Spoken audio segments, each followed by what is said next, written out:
Bien, d'ailleurs, on a vu jusqu'à présent donc les applications avec les ampli-op, c'est essentiellement les opérations mathématiques, on avait dit, des opérations classiques, somme, intégrateur, soustracteur, etc. Mais est-ce qu'il y a des opérations particulièrement qui touchent la partie non linéaire des fonctions? Oui, en fait, lorsqu'on prend l'amplificateur opérationnel, une des opérations qu'on devrait penser, c'est la comparaison de deux signaux, parce qu'on a deux entrées, une entrée positive, une entrée négative. Donc on pense automatiquement qu'on peut comparer ces deux entrées ensemble, et c'est ce qu'on peut faire avec un amplificateur opérationnel. On peut l'utiliser comme un comparateur.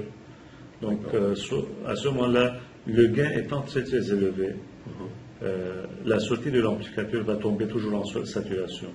Donc on va saturer à une tension qui est proche à la tension d'alimentation, c'est-à-dire plus ou moins une tension proche à la tension d'essai qu'on a appliqué sur l'amplificateur opérationnel. Le gain très élevé, ça veut dire que tu vas l'utiliser en boucle ouverte. En boucle ouverte, c'est une boucle ouverte, donc il n'y a pas de résistance de feedback. Donc on peut par exemple avoir les comparateurs à zéro. Donc on compare directement une entrée avec une autre tension qui est égale à zéro.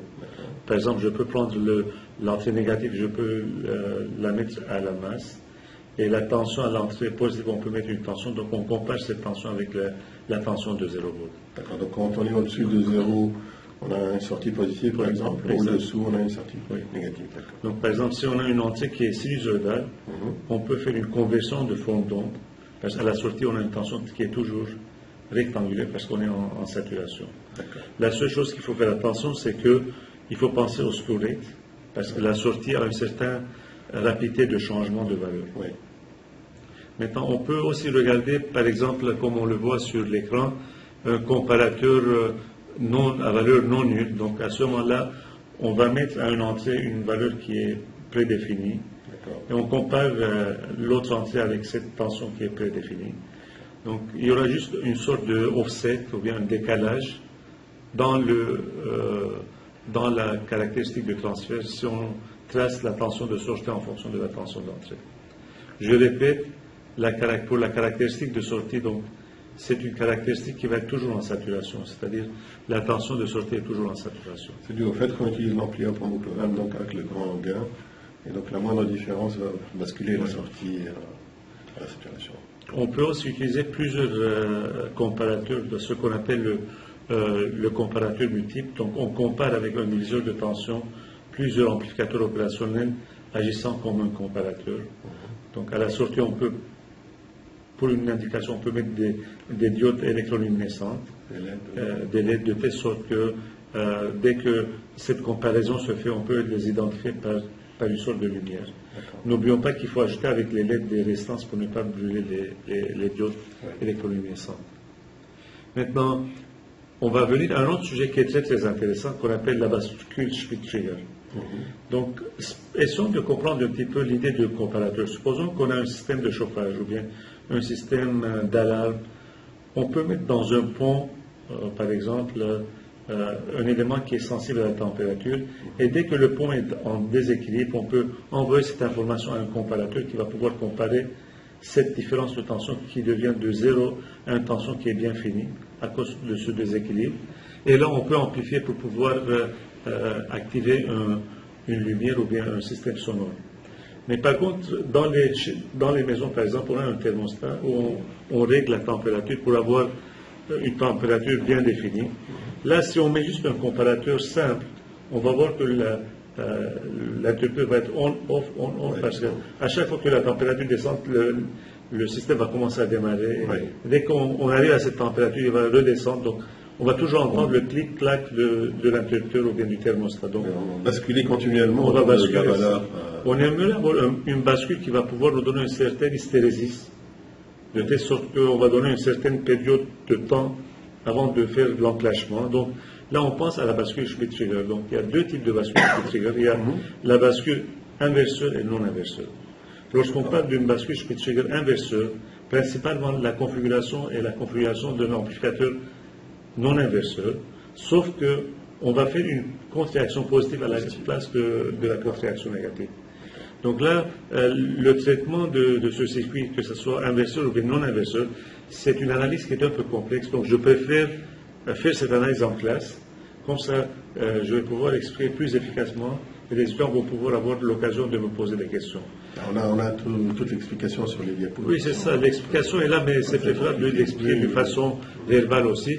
Donc ici, si on regarde la caractéristique de transfert de ce circuit-là, la tension de sortie en fonction de la tension d'entrée, on remarque qu'il y a une certaine hystérésis, il y a deux points d'enclenchement, ou bien déclenchement, le point de déclenchement supérieur et inférieur, et cette distance de la tension VI va nous donner l'hystérésis. Je prends un exemple simple. Supposons qu'on est à une saturation positive. Donc on commence par la gauche sur l'image qu'on voit.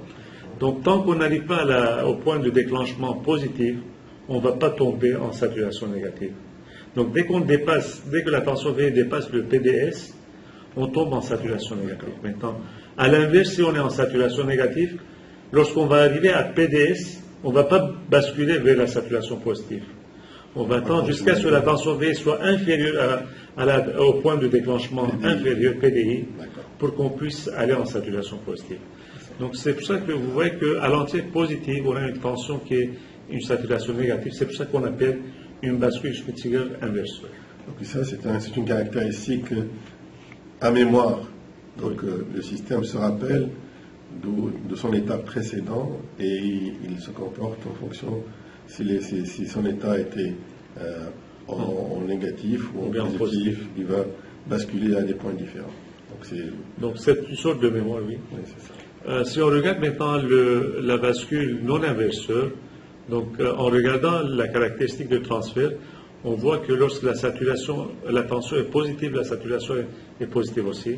Donc on a la même philosophie, il y a deux points de déclenchement supérieur et inférieur, sauf que ces grandeurs-là, PD et PDS, qu'on a indiqué par D' pour VSA, dans le cas d'une bascule inverseuse, ce n'est pas la même grandeur. Donc ici, D' est égal à R1 sur R2, alors que si on regarde pour la bascule inverseur, le B est égal à R1 sur R1 plus R2.